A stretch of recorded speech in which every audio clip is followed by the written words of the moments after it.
Hi, my name is Grace, and I'm going to be talking about my app, ReachAZ. So, currently, Arizona has over 18,000 foster children, and each year, over 800 children age out of the system when they turn 18. Of these kids, 1 out of 5 will become homeless, 1 out of 4 will be incarcerated, and only 33% will graduate high school, and only 3% will graduate college. So, why are these numbers so staggering? It isn't because they aren't given options, quite the opposite, in fact. There are resources and opportunities for these kids, they just need someone to show them. And you guys might be thinking, what's the big deal? It's not that hard to just do your homework and stay in school and research ways to go to college. Well, foster kids are constantly experiencing significant stressors in their personal lives that make it extremely difficult to live a normal, healthy life. One of these stressors is the fact that most of them do not have a place to call home.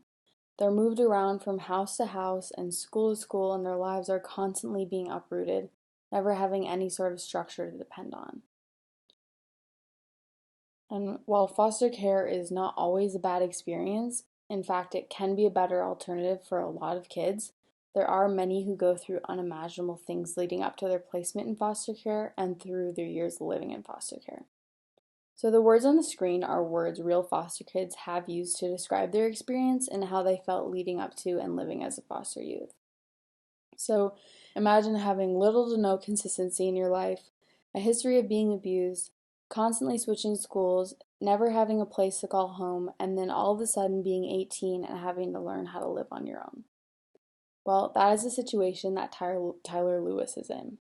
He's been in the Arizona foster care system since he was 9 years old and is 8 months away from aging out and being on his own. He's gone his whole life switching from home to home and school to school, and he has rarely had any sort of consistency in his life.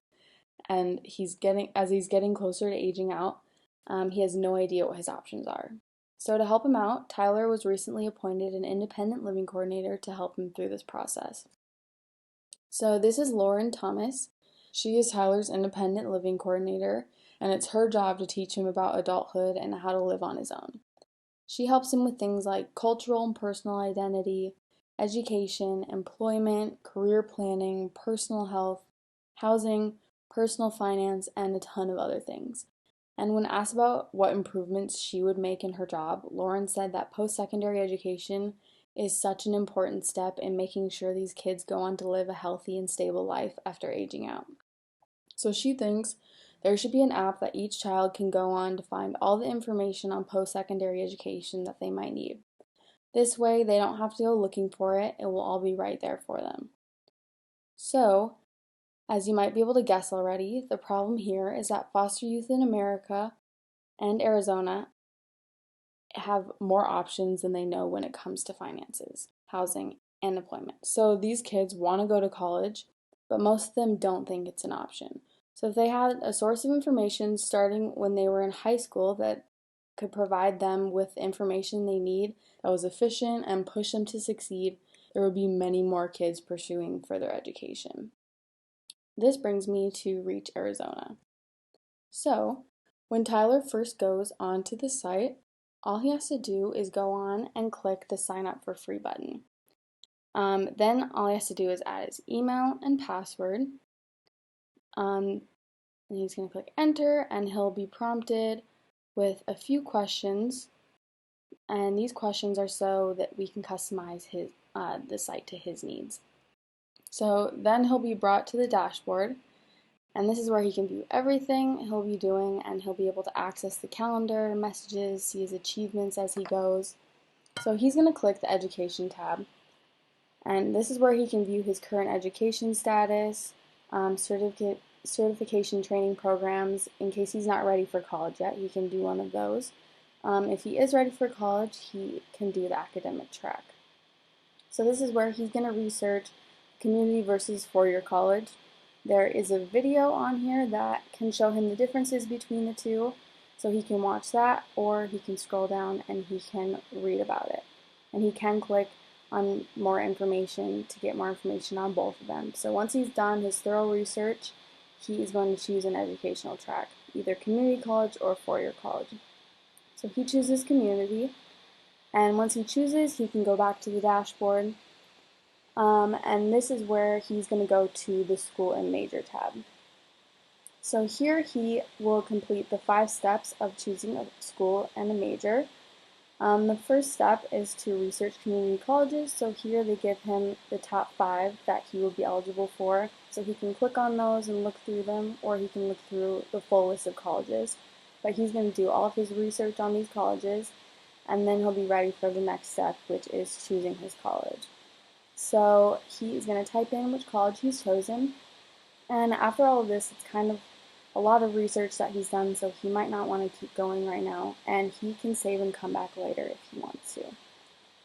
So now he's going to click the financial aid tab, and this is where he can view all of his options. So the first thing he needs to do is fill out his FAFSA before he can do anything else pertaining to financial aid. So that is the first thing that he's going to do, and once he's finished with that, he can look through all of the other options, and his independent living coordinator can also help him with this.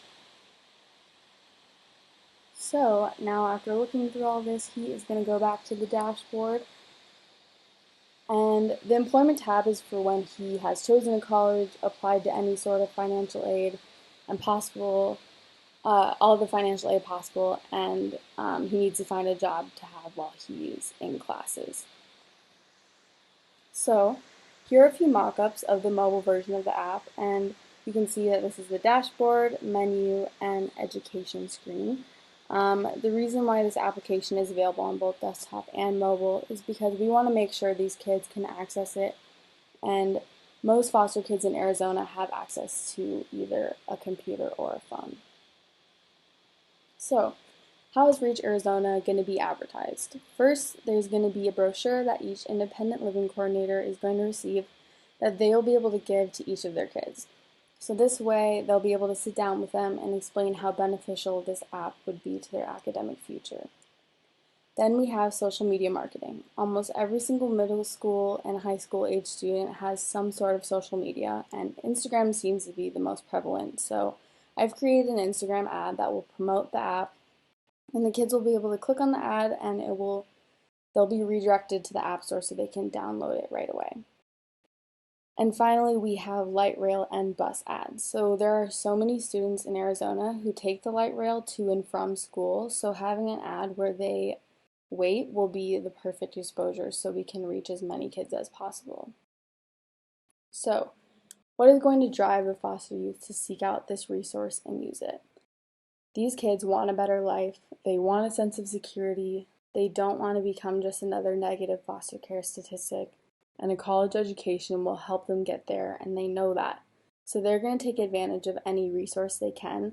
They just need someone to show them the way. Thank you.